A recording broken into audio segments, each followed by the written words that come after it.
বিরতির পর স্বাগত। গোটা দেশের পাশাপাশি রাজ্যেও প্রচারের ঝড় তুলতে ইতিমধ্যেই বিজেপি প্রস্তুত। প্রত্যেকটি জায়গায় তারা প্রচার অভিযান চালিয়ে রাখছে। তৎসঙ্গে ৭ রামনগর বিধানসভা কেন্দ্রে প্রতিনিয়ত চলছে প্রচার। সব কয়েকটি দল এই মুহূর্তে প্রচারে সামিল। উল্লেখ্য যে আগামী ১৯শে এপ্রিল পশ্চিম লোকসভা আসনে এবং ২৬শে এপ্রিল পূর্ব লোকসভা আসনে নির্বাচন। একই সাথে অনুষ্ঠিত হচ্ছে ৭ রামনগর বিধানসভা কেন্দ্রের উপনির্বাচন। তাই ৭ রামনগর বিধানসভা কেন্দ্রে মেয়র দীপক মজুমদারকে প্রার্থী করেছে বিজেপি। এরই নিরিখে বর্তমানে সংশ্লিষ্ট বিধানসভা এলাকায় প্রচার অভিযানে ব্যস্ত প্রার্থী দীপক মজুমদার। এই প্রচারের পরিপ্রেক্ষিতে আজ দেখা গেছে একটি রোড শোর আয়োজন করা হয়েছে, যেখানে প্রার্থী সহ মন্ত্রী সুশান্ত চৌধুরী উপস্থিত ছিলেন বিদ্যুৎ মন্ত্রী রতনলাল নাথ সহ আগরতলা পৌর নিগমের একাধিক সদস্যরা। অর্থাৎ আজ মেয়র দীপক মজুমদার, যিনি ৭ রামনগর উপনির্বাচনের বিজেপি প্রার্থী, তিনি আজ রোড শোতে উপস্থিত ছিলেন। প্রচুর সংখ্যক দলীয় নেতা কর্মী সমর্থকদের উপস্থিতিতেই আজকের এই প্রচার অভিযান দেখা যায় ৭ রামনগর বিধানসভা কেন্দ্রে। প্রায় প্রতিদিন তিনি জনসংযোগ করছেন, বাড়ি বাড়ি যাচ্ছেন, ডোর টু ডোর ক্যাম্পেইনিং করছেন, কিন্তু আজ একটি বিশাল রোড শো দেখা গেল ৭ রামনগর বিধানসভা কেন্দ্রে। বিদ্যুৎ মন্ত্রী রতনলাল নাথ এবং মন্ত্রী সুশান্ত চৌধুরীকে সঙ্গে নিয়ে তিনি আজ সেই রোড শো করেছেন। তৎসঙ্গে উপস্থিত ছিলেন বিজেপির সহ সভানেত্রী পাপিয়া দত্ত সহ অন্যান্যরা। কি বলছেন আজ বিজেপি প্রার্থী দীপক মজুমদার এই রোড শোকে কেন্দ্র করে, তৎসঙ্গে মন্ত্রী রতনলাল নাথ কি বলছেন আজকের এই প্রচার অভিযান থেকে শোনাবো। রামনগর বিধানসভা উপনির্বাচনে বিজেপি প্রার্থী অনেক ভোটের ব্যবধানে জিতবে এবং লোকসভা নির্বাচনে পশ্চিম ত্রিপুরা আসনে বিপ্লব কুমার দেব উনিও প্রচুর ভোটের ব্যবধানে জিতবে। আমার ব্যক্তিগত অভিজ্ঞতা এবং রাজনৈতিক অভিজ্ঞতা আমি বলতে পারি,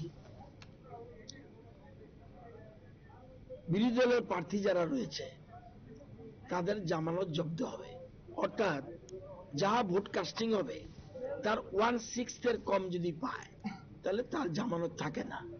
রতন দাসের জামানত থাকতে পারে না। উনি এমন কোনো ভালো কাজ অতীতে করেনি যে জন্য মানুষ ওনাকে ভোট দেয়। আর রামনগরের ভোটারদের আমি চিনি, তাদের মন মানসিকতা চিনি।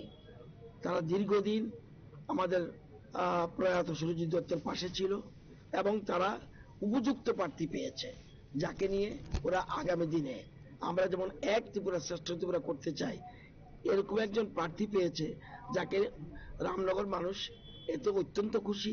বিভিন্ন স্তরে আমাদের আলোচনা হয়েছে এবং ওনার প্রয়াত সুনুদার স্ত্রীও আমাদের দীপক মজুমদারকে সমর্থন করেছে এবং উনি বক্তব্য রেখেছেন।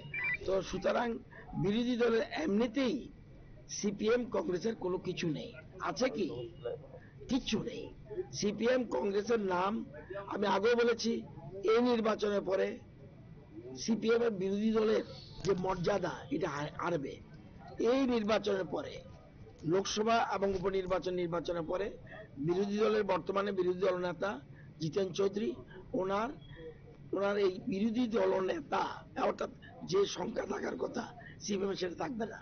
আর কংগ্রেসের মাত্র একজন এমএলএ থাকবে আপাতত, এরপরে শেষ নির্বাচনে ওইটাও থাকবে না। কোন প্রশ্ন আছে?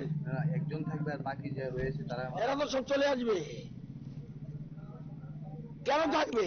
তাহলে কি আপনাদের সাথে ওরা যোগাযোগ করছে? হ্যাঁ, ওরা তো চলে আসার জন্য এখনই বলছে এবং বিভিন্নভাবে সহযোগিতা করছে। ওরা জানে এখানে একটা ভোট উপনির্বাচনে এবং লোকসভা নির্বাচনে একটা ভোট সিপিএম প্রার্থীকে দেওয়া বা কংগ্রেস প্রার্থীকে দেওয়া এটা মোটেই গ্রহণযোগ্য নয়। কত মানুষ খুন করেছে আমার কাছে লিস্ট দেখবেন। ওরা কোন লজ্জায় ভোট চায়? এই আগরতলা শহরের শুক্লাম দেববর্মা প্রকাশ্য ট্রাইবেল অফিসার ছিলেন, এসডিএম। আপনারা সে সময় সাংবাদিকতা করেছিলেন কিনা জানি না।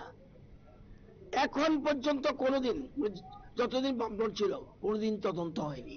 প্রকাশ্য দিবালোকে এবং মহাকরণের পাশে ওনাকে খুন করা হলো, কোনো বিচার নেই। দেবল দেবতা কে না জানে? এরকম অসংখ্য লিস্ট হয়েছে। আমাদের মধুসূদন শাহ এমএলএ, বহু এমএলএ খুন হয়েছে তাদের আমলে এবং তাদের সাথে কংগ্রেস সিপিএম মিলেছে। কংগ্রেসের কিচ্ছু নেই। এবং আমি আগাম বলে দেই, সিপিএম কংগ্রেস ত্রিপুরাতে আর কোনো দিন আসবে না।